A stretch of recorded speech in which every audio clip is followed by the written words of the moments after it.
Rain hit the city like a gentle drumbeat. People rushed with umbrellas, coats pulled tight. Emma stepped into the little bookstore at the corner of Maple and Third, her hair slightly wet, her breath fogging up her glasses. She didn't plan to stop, just wanted to wait out the storm and maybe hide from the world for a bit. The store was warm and smelled like old pages and coffee. It was quiet, the kind of quiet that feels like a hug. Emma exhaled slowly and walked between the rows of books. Her fingers trailed along the spines. She wasn't looking for anything in particular, maybe just peace. Noah was already there, crouched by a shelf in the fiction section. A guitar case leaned against the wall beside him. His dark hair was a little messy, a scarf loosely wrapped around his neck. He hummed a soft tune under his breath while flipping through a book. Emma noticed him when she reached for the same book he had just set down, The Sky Between Us. "Oh, sorry," she said, pulling her hand back. He looked up, surprised, then smiled. "No, go ahead. It's yours." His voice was smooth, calm. Emma smiled awkwardly. "I wasn't really going to buy it. I just liked the title." "I know that one," he said, standing up. "It's about two people who think they're too broken to love again. But they fall anyway." Emma blinked. That sounds a little too real. Noah tilted his head. "Maybe that's what makes it good." There was a pause. Then they both laughed, like the sound filled the small space between them. Emma tried not to stare. There was something easy about him, like a song that plays in the background and slowly becomes your favorite. "Do you come here often?" he asked, shifting his weight, clearly trying not to sound cheesy. Emma raised a brow. "Did you just use a bookstore version of a pickup line?" "Busted," he grinned. "But seriously, I do. It's the perfect place to hide from the rain." She nodded. "Same. I'm Emma." "No," he said, offering his hand. She shook it. His hand was warm. They ended up sitting by the little cafe corner of the bookstore, each with a cup of coffee. Conversation flowed easily. Books, music, rainy day memories. Noah talked about his band, how he played guitar and wrote songs. Emma shared a bit about architecture, how she loved designing homes that felt like stories. When she laughed at one of his bad jokes, Noah smiled a little longer than he meant to. There was something about her, something tired but strong, distant but present. Emma, for a moment, forgot about her last relationship. Forgot the fights, the silence, the feeling of being not enough. Noah's energy was different. He didn't try too hard. He just listened. But then her guard went up. It always did when she started to feel too much too soon.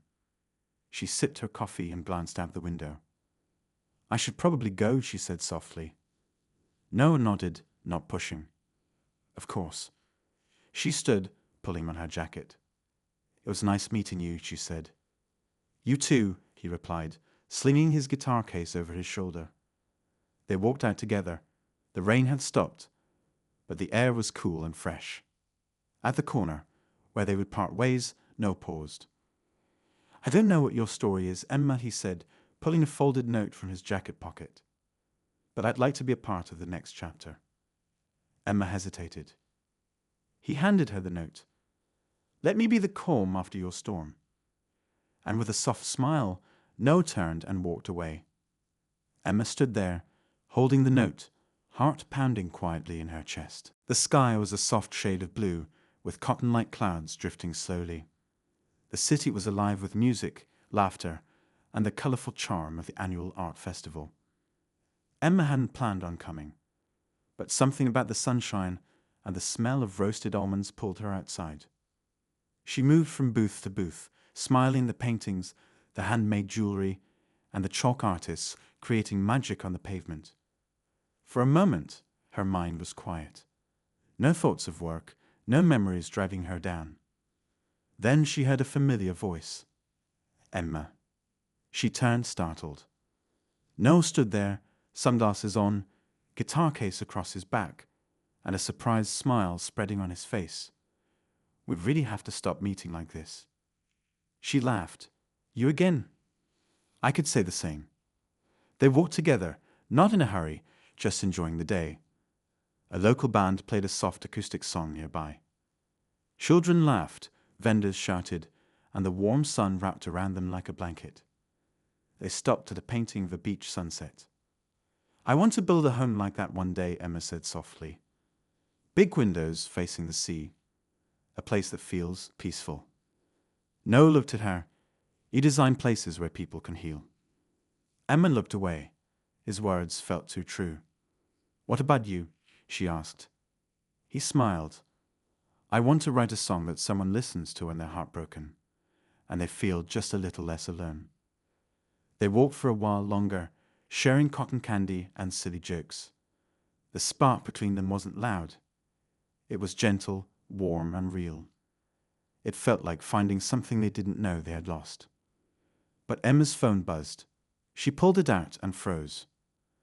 A message from her ex. "I miss you. We should talk." A breath caught in her throat. The past, like a wave, tried to pull her under. No one noticed her change. "Everything okay?" She quickly turned off the screen. "Yeah, just a work thing." But it wasn't. Her heart was pounding. Old feelings mixed with new ones, and suddenly she didn't trust herself. She had spent months trying to heal, and now just one message made her question everything again. Noah pointed to a quiet bench under a tree. "Let's sit." They sat close but not touching. A little silence passed, not uncomfortable but thoughtful. "I don't know why," Noah said, "but talking to you feels easy, like I didn't have to pretend." Emma looked at him, her eyes soft. "I feel the same," she whispered. They talked for an hour, about music, travel, fears, and family. Emma told him about her dad, how he used to read her stories on rainy nights. Noah shared about his mom, who bought him his first guitar at a garage sale when he was 7. As the sun began to set, golden light kissed the city. The breeze turned cool, and Noah looked at her. "Will I see you again?" Emma hesitated. That message was still there, hiding in her phone, but she smiled. "Yes," she said. Later that night, when she got home, she opened the message again. Her fingers hovered. Then slowly, she deleted it. She stared at the empty screen, her heart heavy but certain. She didn't tell Noah. Not yet. Some parts of the past were harder to erase than the message. Emma stood in front of her mirror, adjusting her hair for the 5th time. Her dress wasn't too fancy, just soft blue with simple sleeves, but she wanted it to be right. Tonight wasn't just another evening. It was their first real date. No bookstores, no art festivals, no random run-ins, just the two of them by choice. Noah picked her up with a shy smile and a bouquet of wildflowers. "These reminded me of you," he said. "Not perfect, just real." Emma's cheeks flushed as she took them. "They're beautiful." He drove them to a small, hidden rooftop cafe he'd found. Fairy lights twinkled above, casting a soft golden glow. The city lights sparkled below like stars scattered on the ground. They sat at a quiet table, away from others. Music played softly in the background, the kind that didn't rush or ask for attention. Noah ordered her favorite dish. He had remembered from their walk in the park. Emma smiled at that. "You really listened, didn't you?" He nodded, every word. Dinner flowed like a song. They talked, laughed, and leaned closer with each passing moment. Emma told him about the time she almost gave up on architecture because her professor said she lacked vision. Noah told her about the tiny studio apartment where he'd written his first song, the ceiling leaking and the walls too thin. "I thought I'd never get out of that place," he said. "But now, I don't know. Things feel different, lighter." Emma looked at him and felt the same. There was something about Noah that made her forget the weight she always carried. After dinner, they walked near the river. A street musician played violin under a bridge. Noah pulled her gently into a slow dance right there on the sidewalk. People passed, some smiled, some stared. But to them, the world had gone quiet. Emma rested her head on his shoulder. She felt safe and seen. That night, Back at her apartment, she didn't want to say goodbye. They stood at her doorstep, the night air cool and quiet. I could stay a little longer, no offered. Emma hesitated, then nodded. Come in. They sat on the couch with tea, legs curled up, talking about silly weekend ideas, road trips to nowhere, a cabin in the woods, stargazing in silence. Plans that sounded more like dreams, but somehow real with him. Noah held her hand gently. I like this, he said. Not just being with you, but building something. Emma looked at their fingers laced together. Her heart was full and scared. There was something she hadn't told him. A week ago, her boss had offered her a transfer to their European office. A dream opportunity. Career-changing, but far away. Very far. She had asked for time to think. She hadn't expected to feel this way about someone again. Not so soon, not so deeply. And now she didn't know what to do. Her phone buzzed on the table. Emma glanced at it, not wanting to check. No, saw the shift in her eyes. Everything okay? She nodded too quickly. Yeah, just work. He smiled, trusting. Ignore it. Tonight's too good. Emma leaned her head against him. Her chest felt tight. She knew she couldn't hide it forever. The tea got cold. The room got quiet.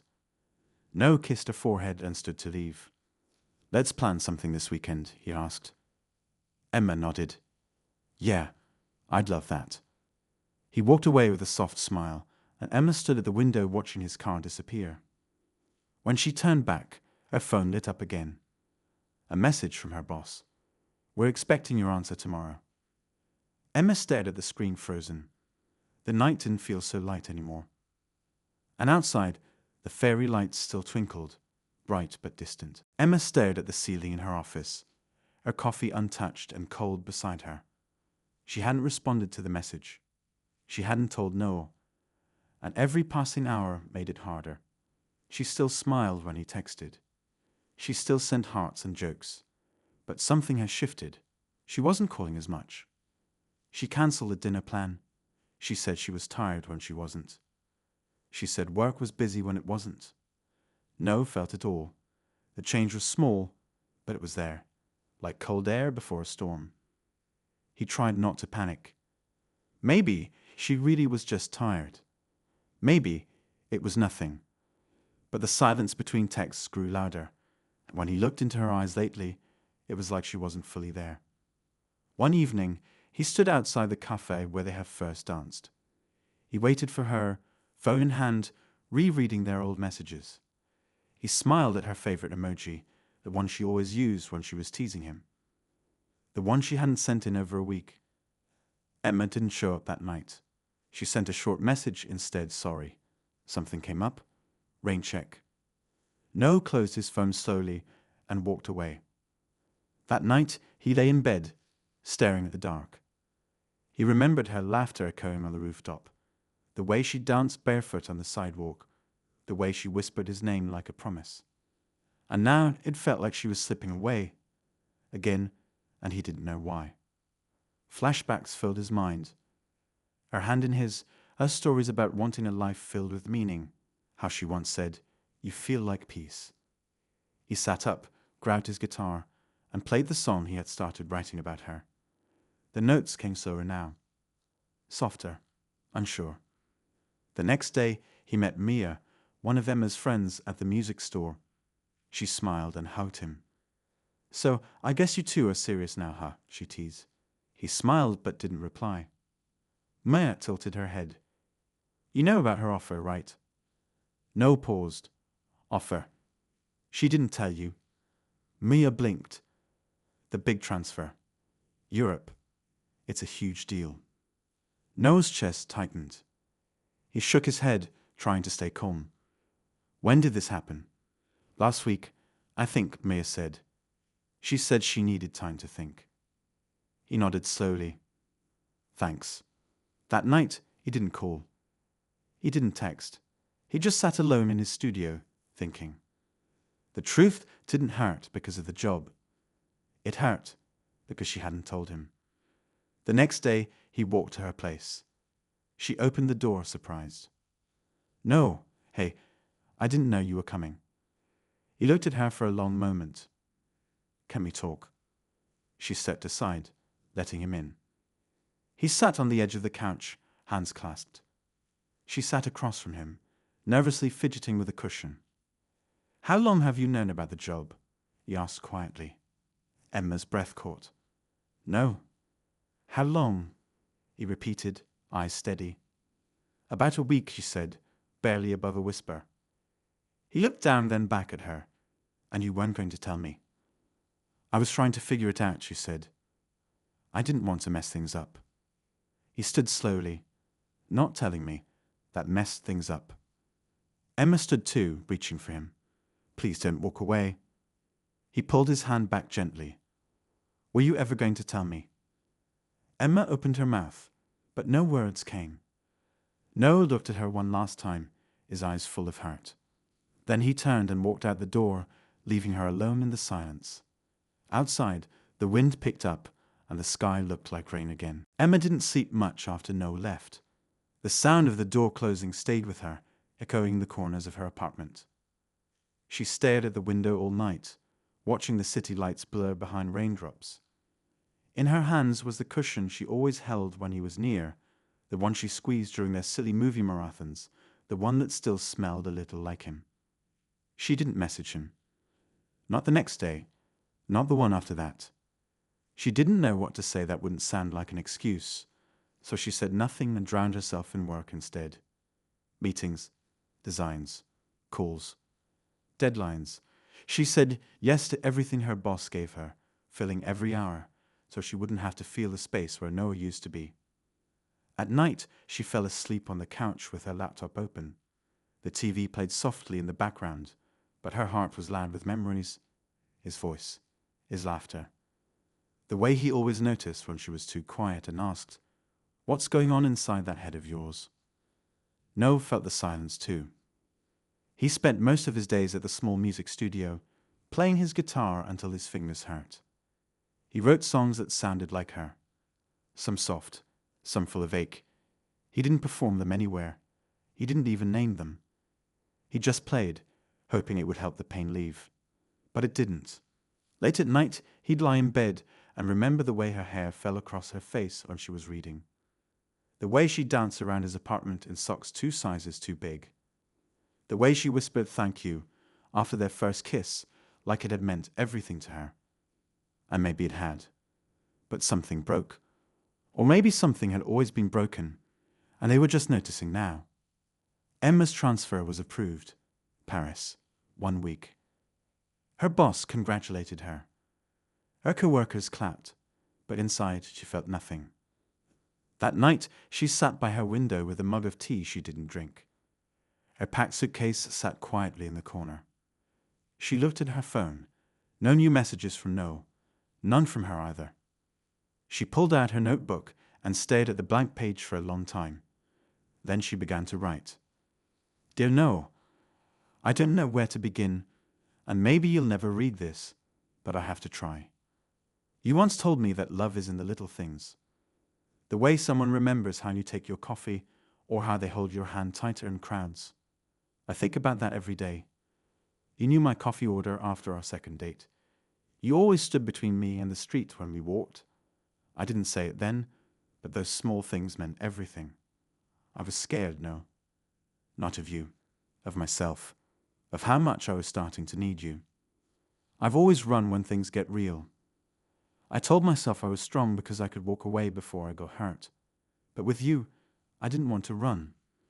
That terrified me. I should have told you about the job. You deserve the truth. I kept it because I didn't want to ruin the magic. I thought, just for a while, I could keep you and still escape the hard parts. I was wrong. There are so many things I never said, like how you made me feel safe, how your music calmed storms in me I didn't know I had, how you were the first person to make me laugh with my whole heart in a long time. And now I'm leaving. 1 week. I thought I'd feel excited, but all I feel is this hollow weight, like I'm making the wrong choice. I don't know if you still think about me. I don't know if you'd even care to read this. But if I could go back to that day at the bookstore, I wouldn't walk away when the storm cleared. I'd stay. I miss you. I miss us. Love, Emma. She stared at the letter for a long time, hands trembling slightly. Her eyes burned, but she didn't cry. She folded the letter, slipped it into an envelope, and placed it inside her favorite novel, The Little Prince, the one he once said reminded him of her. The next morning, she almost dropped it in the mailbox. Almost. But her hand froze halfway, and instead, she tucked the envelope into her bag and walked away. At the music studio, Noah sat in the dark with his guitar. The strings didn't sound right today. He stopped playing and looked around the room. Every wall reminded him of her, the corner where she sat and listened, the stool she dragged closer so she could lean her head on his shoulder, the shelf where she left her lucky pen. He picked up the pen, turned it over in his hand. He thought about calling her, just once, to say something, anything, but his pride held him back. He told himself if she cared, she'd reach out. And Emma, on the other side of the city, told herself the same. 1 week left, and they both stayed silent. The days passed slowly. Each night, Emma would read the letter. Each morning, Noah checked his phone, hoping for her name to appear, but it didn't. On the 6th day, Emma stood at the train station, watching people come and go. Her flight was tomorrow. Her suitcase was packed. Her future was waiting. But her heart was still somewhere else. She reached into her bag, pulled out the envelope, and stared at her name written in her own handwriting. It felt heavier now, full of things left unsaid. She didn't know what tomorrow would bring, but part of her hoped, deep down, that fate still had one more twist in store. She placed the letter back in her bag. For now, it would stay with her. Not sent, not forgotten, not yet. The morning sky was soft and grey when Emma stepped out of the cab, holding the envelope tightly in her hand. Her fingers trembled as she stood in front of Noah's apartment. The city felt quiet, as if it knew something important was happening. For a long minute, she didn't move. Her eyes scanned the door, the windows, the small garden box where he once planted basil because she said she loved its smell. She could still hear his voice in her memory, calm and warm. He used to say, "Tell me the truth, even if it's messy. I'd rather hold something real than something perfect." But she hadn't been real. She had been scared. And now she didn't know if it was too late to fix it. Slowly, she bent down and slid the envelope under the door. Her heart beat loudly in her chest as she straightened up and whispered to the silence, "I'm sorry." Then she turned and walked away, never looking back. Noah found the letter hours later. He had just returned from a long walk, trying to clear his thoughts. When he opened the door and saw the envelope on the floor, something inside him stopped. He picked it up slowly, recognizing her handwriting instantly. A part of him wanted to toss it aside. He had been hurt. Deeply. But another part, the louder part, missed her so much it ached. He sat down on the couch, his hands slightly shaking as he opened the letter. Her words hit him like a wave. She had been afraid, not of him, but of how much he meant to her. She wrote about the walls she had built and how she hated herself for putting them between them. She told him about the job, her confusion, and how she had never stopped thinking about him. She wrote about his music, how it felt like home. She said she loved the way he listened, really listened, when she spoke. She said no one had ever made her feel so seen. Noah leaned back, the letter resting on his chest. His eyes were wet, but he didn't wipe them. He read it again, and again. By the third time, he wasn't even reading the words. He was hearing her voice, soft, honest, a little scared, but full of love. He stood up suddenly, checked the time. She was leaving today. He grabbed his keys and ran. Emma stood at gate 14, suitcase by her side, boarding pass in hand. Her flight to Paris was boarding in 30 minutes. She stared at the people around her. Families hugging, couples laughing, travelers on calls, everyone going somewhere. but she felt like she was floating. Even after leaving the letter, she didn't expect anything. Maybe a message, a call, but she didn't dare hope for more. So she waited, quietly, eyes on the screen, and then she heard her name. Emma. She turned around. Noah was running through the terminal, out of breath, his eyes scanning the crowd. When he saw her, he stopped for a second, just to catch his breath and take her in. She looked beautiful, hair loose, travel bag over her shoulder, eyes wide with surprise. He walked the rest of the way. They stood face to face. No words for a moment, just the hum of the airport around them. "You came," she whispered. "I read your letter," he said, voice low. "I meant every word," she said. "I know." She looked down. "I didn't send it because I thought maybe you wouldn't want to hear from me." "I didn't know if I did either," he admitted. "At first. But after I read it, I knew I couldn't let you leave without saying something." Emma nodded slowly. "I'm still hurt," he said honestly. "You kept things from me. You shut me out when all I ever did was try to be there." "I know," she said. "And I hate that I did. I panicked. I've never had something this real before." He stepped closer. "I don't want perfect. I just want you, even if it's messy." She smiled, tears in her eyes. "I'm scared," she said. "So am I," he said. They stood in silence again, the gate announcement echoing above them. Her flight was boarding. He looked at her suitcase. "Are you going?" She looked at the gate, then back at him. "I don't know." "What do you want?" "I want you," she said. "But I also want to grow, to build something. I thought Paris was the answer, but now I'm not so sure." "You don't have to decide everything right now," he said gently. "Just decide if you want to stay, just for today." She nodded slowly. "I don't know what the future looks like," she said. "But I know this, leaving without trying again would be the biggest mistake of my life."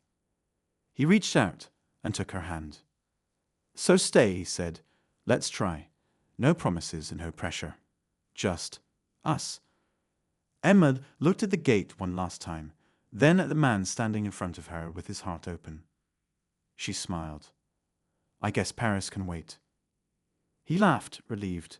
She dropped her boarding pass into the nearest trash bin and stepped into his arms. People moved around them. Flights left. Announcements played. But in that moment, time stood still. They didn't need a perfect ending. They just needed a new beginning.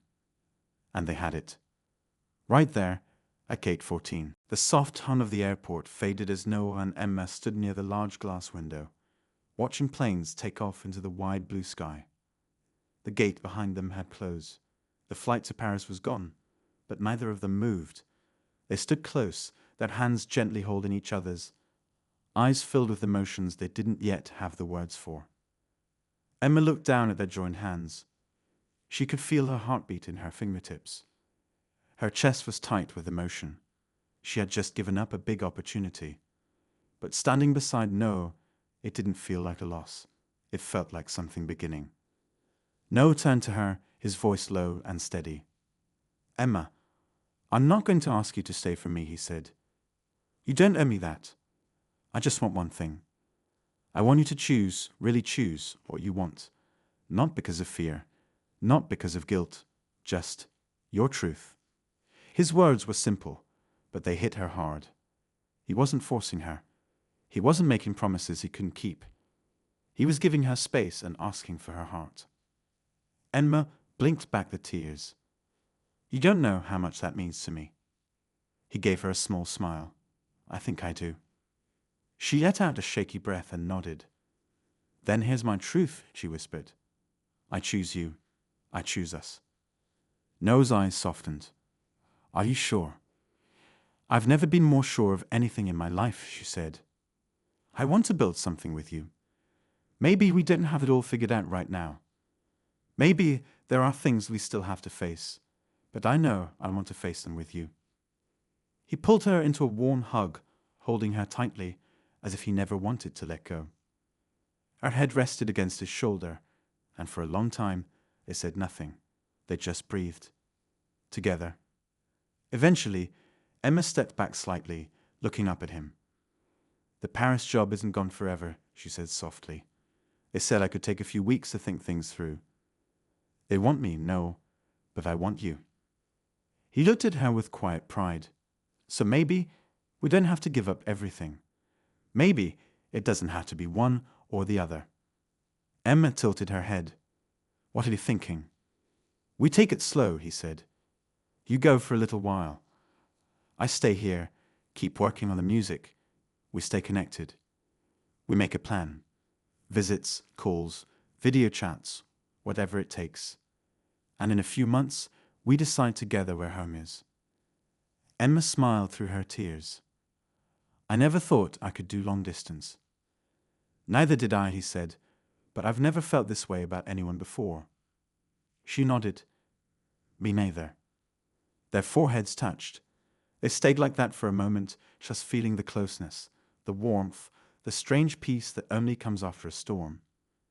Emma felt like her heart had gone through fire and come out softer, but stronger. A little boy ran past them, laughing as he chased after his older sister. His parents followed close behind, their hands linked. Emma smiled as she watched them. "Do you think we'll be okay?" she asked quietly. No didn't hesitate. "Yes, because we're not pretending anymore. We're not running. We're choosing." Her eyes locked with his. "And if I get scared again, I'll remind you of this moment," he said, "right here, where we chose each other." Emma took a deep breath. "I want to be brave. For us." "You already are," he said, brushing a strand of hair from her face. "And hey, maybe someday we'll look back and laugh at how complicated we made it." She laughed softly. "Maybe, but right now, I'm just grateful." "For what?"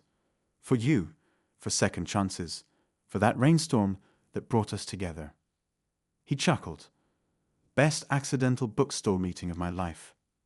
She kissed him gently, and he kissed her back with the same soft fire that had burned between them since day one. It wasn't desperate. It wasn't rushed.